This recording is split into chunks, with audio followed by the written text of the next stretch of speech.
Three idiots एक बहुत अच्छी मूवी है। 2009 में ये मूवी रिलीज हुई थी और जब ये मूवी रिलीज हुई थी तो मैं बहुत एक्साइटेड था इस मूवी को लेकर। मेरे साथ में बहुत सारे दोस्त थे जो इस मूवी को लेकर बहुत ज़्यादा एक्साइटेड थे और हमने ये मूवी पिक्चर हॉल में जाकर देखी थी। पिक्चर हॉल का क्रेज आजकल थोड़ा सा कम हुआ है क्योंकि आजकल हर हाथ में एक मोबाइल यानी एक प्रोजेक्टर पहुंच चुका है, इसलिए लोग जाना नहीं चाहते हैं पिक्चर हॉल। लेकिन उस टाइम पर पिक्चर हॉल का क्रेज बहुत ज़्यादा हुआ करता था, तो मैं अपने कुछ दोस्तों के साथ चले गया पिक्चर हॉल मूवी देखने के लिए, नहीं टिकट कटाने के लिए मूवी की। और वो टिकट कटाया था हमने 30 रुपए का। और टिकट कटा के जब मैं वापस आया तो मैं बहुत ज़्यादा खुश था कि आज थ्री इडियट्स मूवी देखनी है। और शुरुआत में ही 1-2 दिन हुए थे मूवी को रिलीज हुए और मुझे टिकट मिल गया था and I was very much happy that after some time now I am ready to go to watch that movie in picture hall with my friends. तो I was very much happy और मेरे सारे दोस्त सब खुश थे because they were great fan of Aamir Khan and still I am great fan of Aamir Khan, जिस तरह से वो एक्टिंग करते हैं। ओके और मूवी का जब नाम सुना था थ्री इडियट्स तो लगा कि एक कॉमेडी वाली मूवी होगी, इसमें 3 बेवकूफ से लड़के होंगे और इसी के ऊपर ये पूरी मूवी होगी और इसमें एक अच्छी सी कॉमेडी होगी और मजा आएगा देखने में और कुछ सीखने को मिलेगा। ये तो मूवी का शीर्षक जान के लगा नहीं था, महसूस नहीं हुआ था। अब 3 बेवकूफ जिस फिल्म का नाम होगा तो वो फिल्म हमें क्या सिखा पाएगी, हम इससे क्या एक्सपेक्ट कर सकते हैं। तो इसी तरह से कुछ एक्सपेक्ट किया नहीं था कुछ सीखने को मिलेगा, तो फिर हम चले गए मूवी देखने के लिए सिनेमा घर। सिनेमा घर में थोड़ा वेट करना पड़ा लेकिन अंदर से वेट नहीं हो पा रहा था और बहुत ज़्यादा हम लोग उतावले हो रहे थे कि कब मूवी स्टार्ट होगी, कब स्टार्ट होगी। और इतने में काफ़ी वेट करने के बाद, वेट तो खैर हमने 10-15 मिनट किया होगा लेकिन वो 10-15 मिनट भी बहुत ज़्यादा लग रहे थे। और वो एक भीम का ऐसा समय 15 मिनट का समाप्त होता है और गेट खुलते हैं पिक्चर हॉल के और हम पिक्चर हॉल के अंदर इंटर करते हैं। जैसे हमने पिक्चर हॉल का इंटर किया, जल्दी जल्दी से अंदर जाने के बाद टॉर्च वाले भैया जो रहते हैं वहां पे, उन्होंने हमारी टिकट मांगी और फिर उस टॉर्च के माध्यम से हमको दिखाया कि ये नंबर की सीट आपकी है, यहाँ पर आप बैठोगे। और मुझे अभी तक याद है 31 सीट नंबर था जहां पर मुझे बैठना था। और सारे के सारे दोस्त हम पिक्चर हॉल के अंदर गए और हमने टिकट एक साथ में ही कराया था, तो इसीलिए हम लोग सारे के सारे लोग एक रो में बैठे हुए थे। अभी तक भी यही चल रहा था दिमाग में कि क्या होगा मूवी में, कैसी होगी, मजा आएगा, सीखने को मिलेगा, ये सारी चीजें चल रही थी लेकिन सीखने को मिलेगा कुछ ये सोचा नहीं था।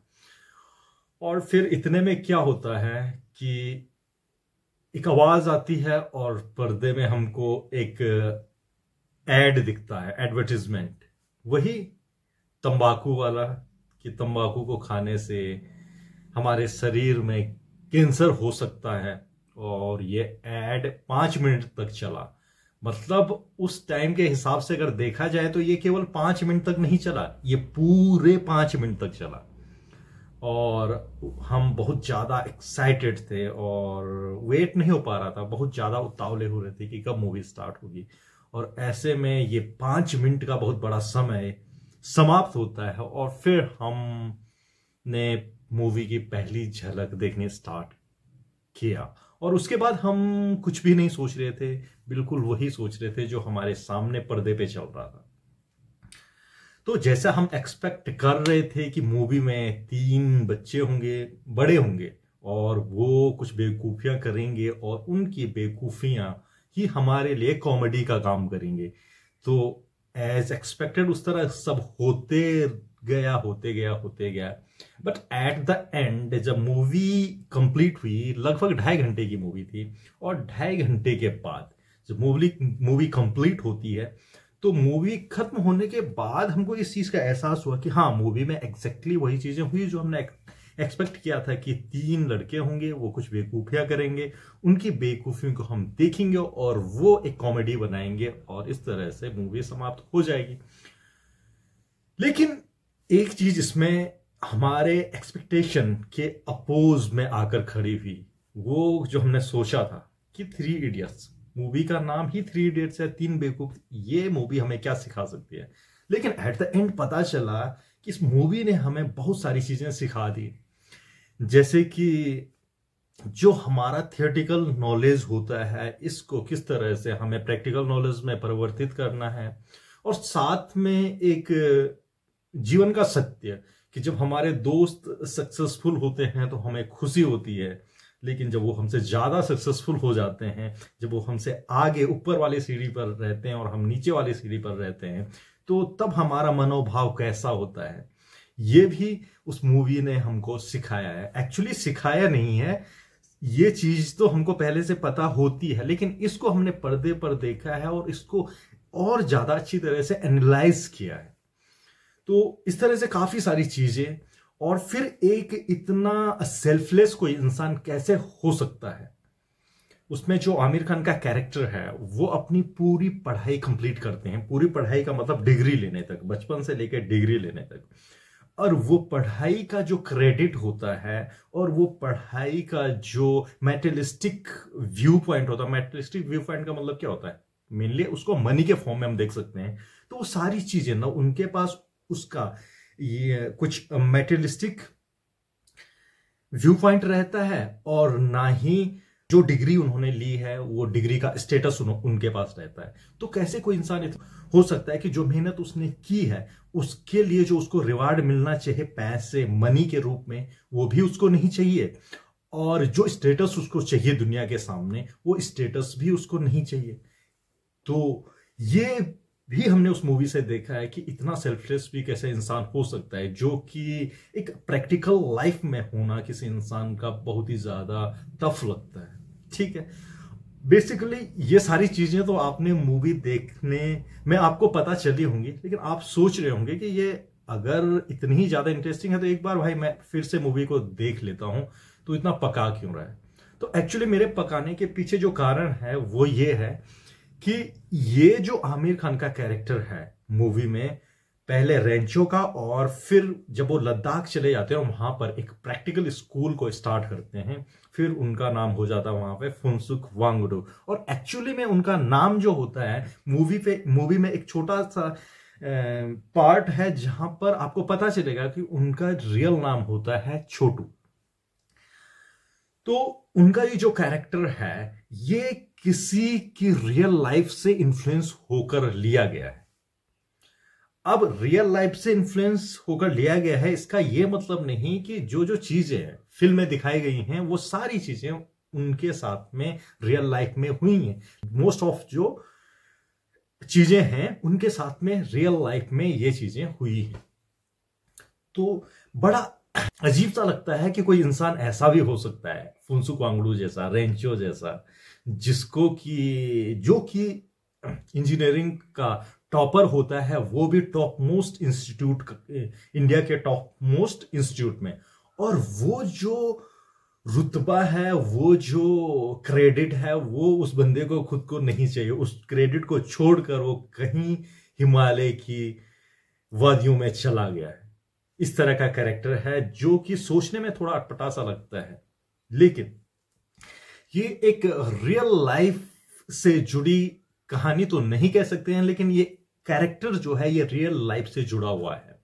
और अगर मैं आपको बताऊं तो रियल लाइफ में ये फुनसुक वांगडू यानी Sonam Wangchuk is the real name of that character, and he is still alive. He is from Ladakh. ये महापुरुष लद्दाख के रहने वाले हैं और प्रेजेंटली ये लद्दाख में ही रहते हैं। और इन्होंने केवल लद्दाख में ही नहीं बल्कि पूरे देश में और कहना चाहिए कि पूरी दुनिया में अपनी छाप छोड़ी है। लेकिन ये थोड़ा शर्म की बात मैं कहूंगा कि इनका नाम हमको मूवी के थ्रू पता चल रहा है, जबकि शायद मेरा ये मानना है कि फिल्म में जो कैरेक्टर होते हैं वो रियल लाइफ से इन्फ्लुएंस होते हैं।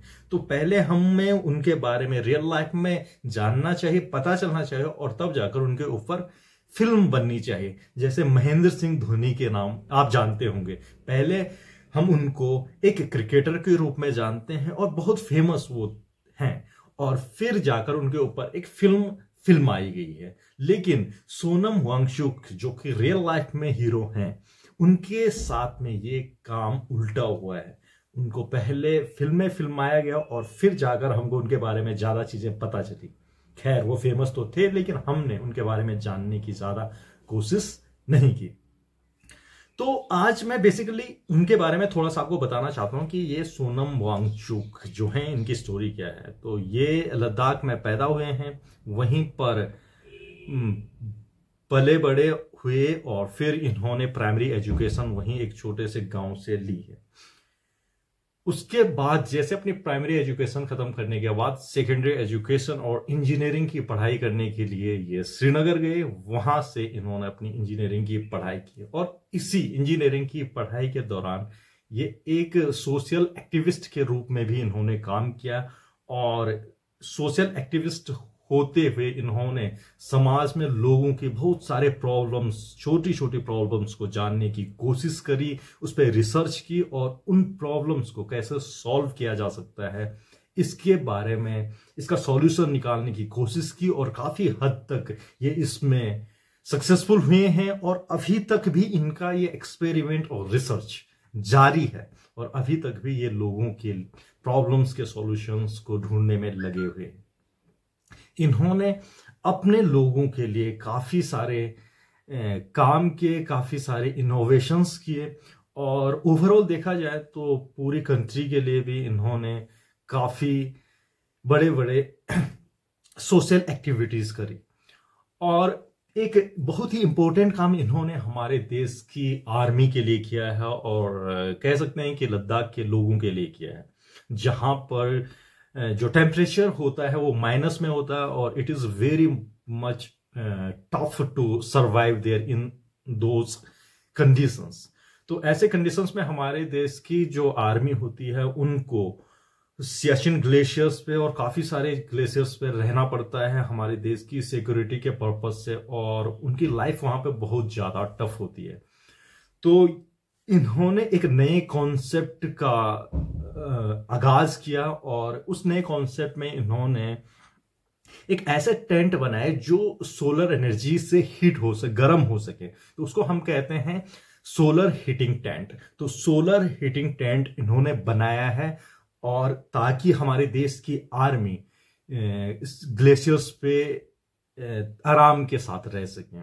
और इसके अलावा लद्दाख के वो पार्ट्स जहां पे बर्फ बहुत ज्यादा मात्रा में होती है और पानी टेम्परेचर इतना कम है कि वो बर्फ पिघलती नहीं है, और बर्फ अगर पिघलेगी नहीं तो पीने के लिए हमें पानी नहीं मिल सकता है। तो ये एक नया कॉन्सेप्ट लेकर आए हैं आइस स्तूपास का। इसमें क्या होता है कि बहुत सा बड़ा ढेर हम क्या एक स्नो का बहुत बड़ा ढेर लगा देते हैं, ठीक है, और इस बहुत ही बड़ा एक स्तूपा इसका बनाते हैं, ठीक है। और ये बड़ा स्तूपा बनाने से क्या होता है कि इसके सबसे नीचे वाला पार्ट जो होता है, जो सबसे नीचे वाली बर्फ होती है, उस पर बहुत ऊपर से इतना ज्यादा वेट की वजह से प्रेशर पड़ता है और प्रेशर पड़ने की वजह से वो नीचे वाला पार्ट मेल्ट होता है और मेल्ट होने से वहां से पानी निकलता है। तो इस तरह से ये नया कॉन्सेप्ट ये लेकर आए जिससे कि लद्दाख में या ऐसे इलाकों में जहां पर बर्फ बहुत ज्यादा मात्रा में गिरती है और टेम्परेचर बहुत कम होता है, वहां पर पानी मिल सके, पानी की कमी दूर हो सके। इस तरह के काफी सारे सोशल एक्टिविटीज इन्होंने की जिससे कि समाज में जो जो कमियां हैं या समाज में लोगों की जो जो प्रॉब्लम्स हैं उनका सॉल्यूशन मिल सके।